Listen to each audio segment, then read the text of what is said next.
Okay, just want to make a quick video on the road this morning, on the back road, so, no worries. Might be a cow that runs out in front of me, that's about it. I guess a cow can do a lot of damage in different ways.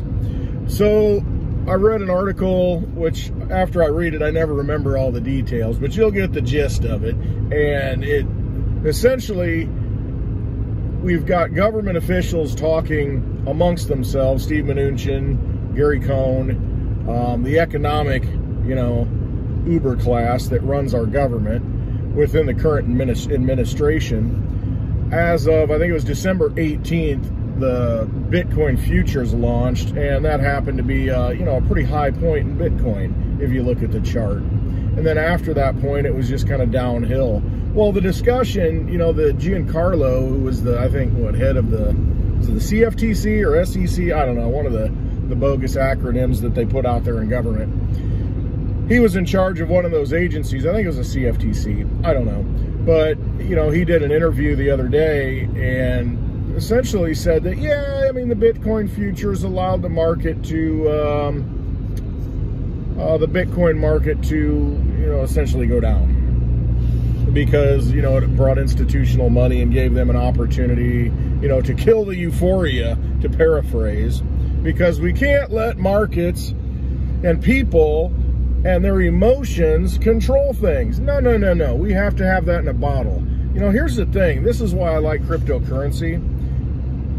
Is that it, supposedly is a free market.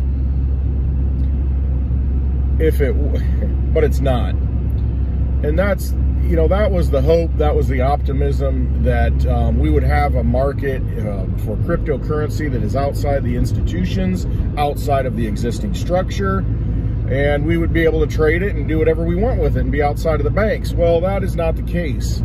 We've got a government that's fully aware of it, has been aware of it, no matter how much they lie and, Bitcoin bad, we don't know anything about it, we'll have to look into it. Yeah, bull. This confirms, and I don't know, I can't remember what magazine or online news source it was from, but you'll look it out, just Giancarlo and SEC, Bitcoin futures, just search on that, and you'll find it. The governments knee deep into this stuff. All governments are. They know exactly what's happening. They know exactly what this means. This upsets the tables, it throws them over on the existing system. And they're going to do their darndest to get their hands into it and manipulate it. So do you really think, when the Bitcoin price went down, do you really think they just sat back and said, okay, mission accomplished, we don't have all this euphoria and all this speculation now. We killed that one. Do you really think, when Bitcoin hit $3,000, that they just sat back and said, oh, okay, cool, looks like things are fixed? No, I have a feeling that maybe they were dipping their toes into the water, or maybe they're waist deep into the water of Bitcoin and cryptocurrencies for that matter. I don't think it's a mistake that they put off all of these, the ETFs and the backed and all of the various ways to purchase Bitcoin, for a couple of years now, because that's all you heard about. Oh, backed is coming, and then it never did. Well, the timing wasn't right. They had to get all their ducks in a row. They had to get their systems in place. So when I see that it's bouncy. When I see that backed launches, that tells me, okay, they're ready to start opening floodgates. They're ready to, and I could be totally wrong, but, there are no coincidences. None. And the fact that backed comes out at a specific time after it's been delayed for so long, and it's the only one out there where you can get supposedly custody of physical Bitcoin and hold it. There's no coincidence that at that same time you start seeing the repo market for the Fed, where they're printing billions and billions of dollars every night, tens of billions, up to hundreds of billions now. I don't think there's a mistake that all of this is happening at the same time. And I don't think it's a mistake that you see the drama that you're seeing in the political world in the U.S., where both sides, all parties, are trying to expose each other. All of of this is at a really critical point. That's just my feeling, that we're at this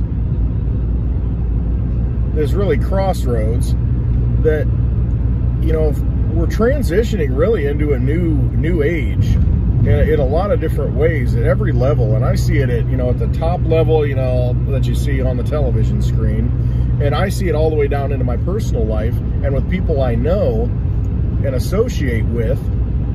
I see the same thing happening. And really, it's a conflict between the old system and those players who have vested interest in that, struggling against and trying to control a new system which is very unbridled and unharnessed. And it's a struggle between those old players, that old paradigm, trying to grab onto the new paradigm and get a control on it.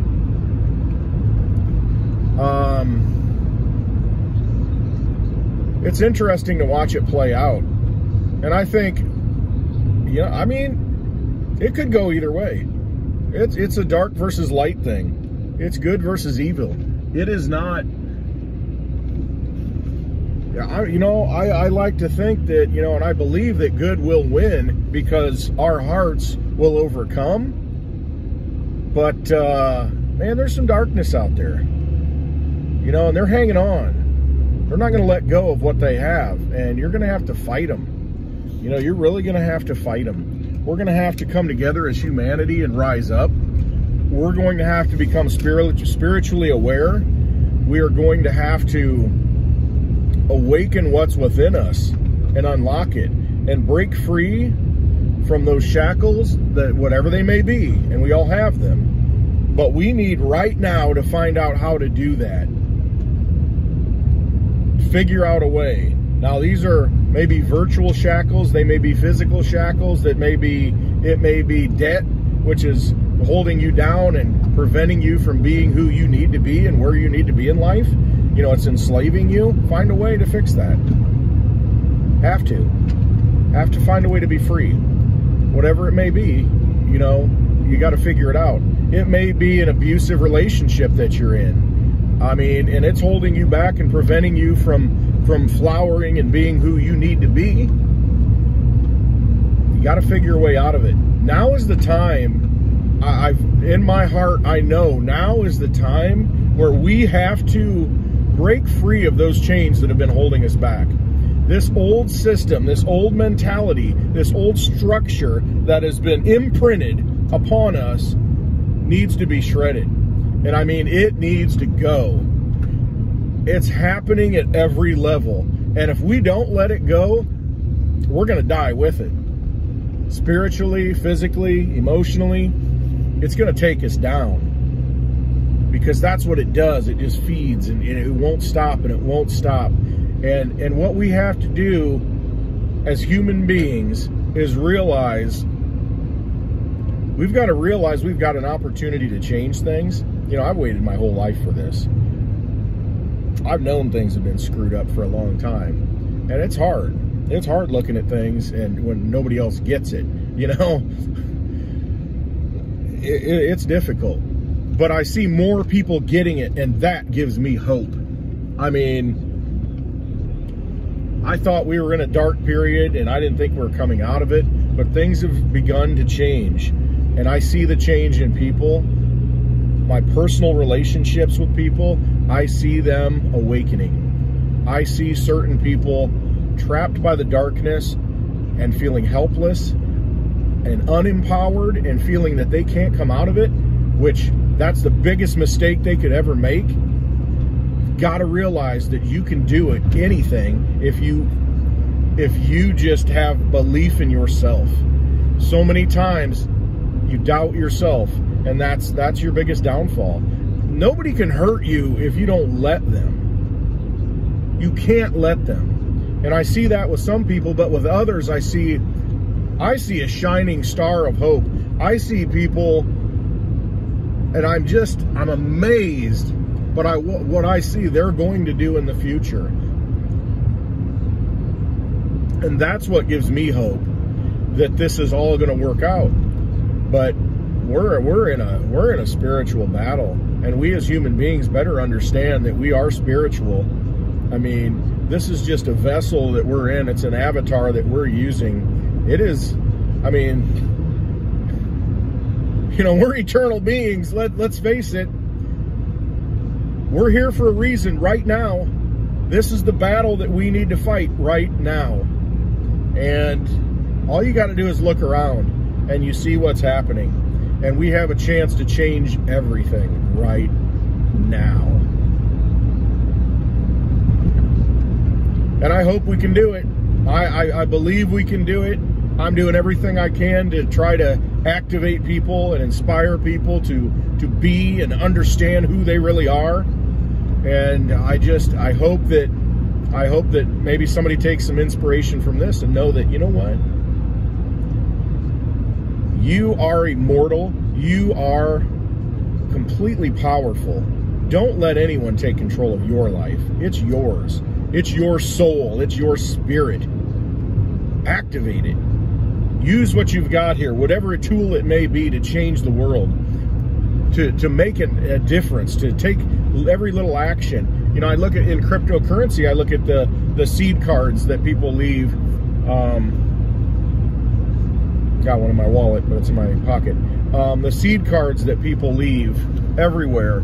That alone, what it does, you have no idea the impact that that's going to make on somebody. When somebody finds that and scans that code, that can change their life. You imagine finding one of these in 2009. I don't even know if the smartphone can scan it then. But if you found one of these in 2000, I'm on the back roads, folks. There ain't nobody here.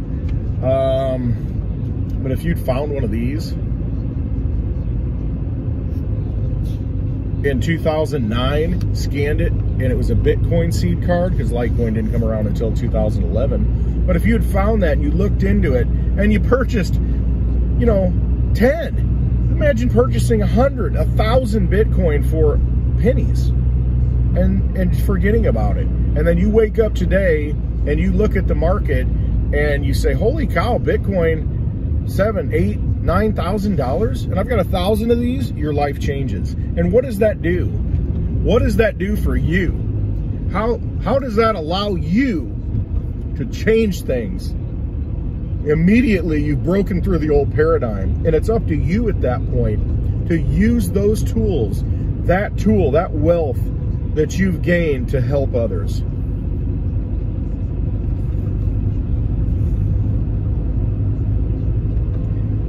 It comes down to, it's up to us. There's nobody coming to rescue us except us. Together we can fix this. One person at a time, we can fix this mess.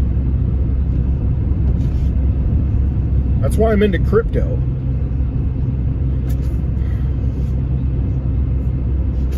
Because it's an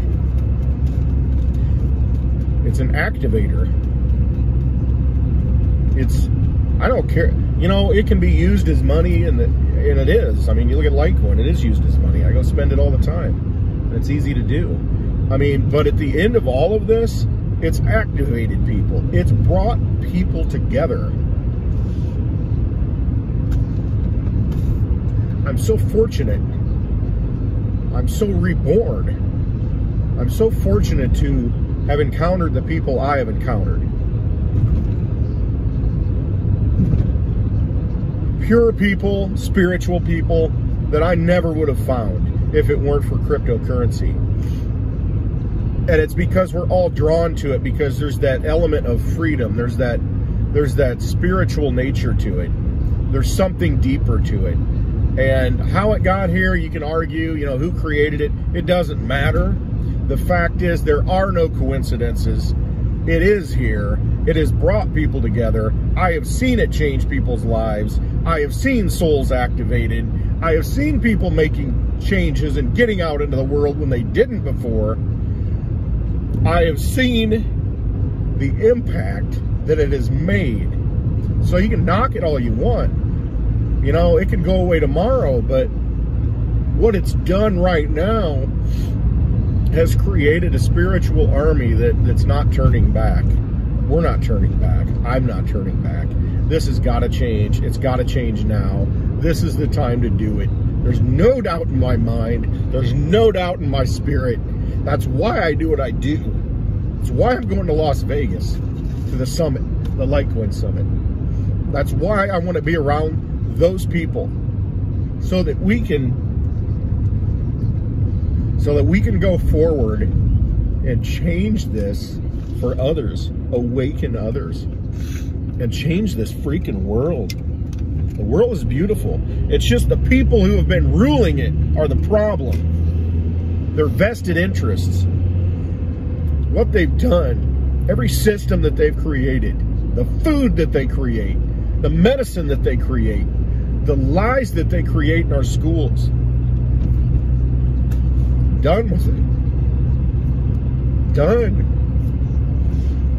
There are 2 daughters.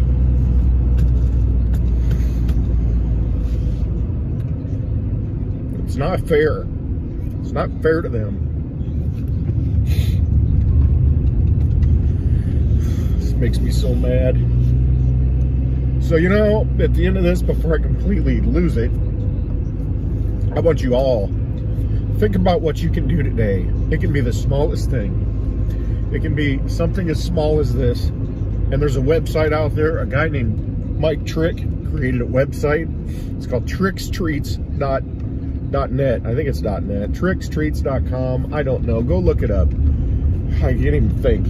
But Tricks Treats, you go to changeangel.io and there's a link to print seed cards. You go to this guy's website, you print off whatever seed card you want. There's Bitcoin, there's Litecoin, there's Potcoin, there's Redcoin, there's Digibyte, there's all these different projects that are all backed by teams that are trying to change the world. Print those out and just set them somewhere. Set them in a coffee shop. Everywhere you go, just drop them on a counter. Go to the post office, just leave a few on a counter. I did that the other day and it was still sitting there, so nobody threw it away. So I left another one. I mean, it's just like somebody picks that up, and this could be their 2009 moment where someone told them about Bitcoin and they got into it and it changed their life. And how many lives will be changed because of that life being changed? And that's the key. It's the butterfly effect. You know, it flaps its wings and you don't know what impact that's going to have. Look that up. There are no coincidences. Everything you do has an impact, and everything you do changes the future. Never forget that. Never forget how powerful that is. You manifest the future with every action, every deed, every thought, everything. You are manifesting the future. You are changing it at every moment. Do not forget how powerful that is. So I'm done, but be yourself. Be who you were born to be. And let's change this. Let's make this right, because we can. I love each and every one of you. I really do. I want to give everybody a big hug. So I hope you all have a great day.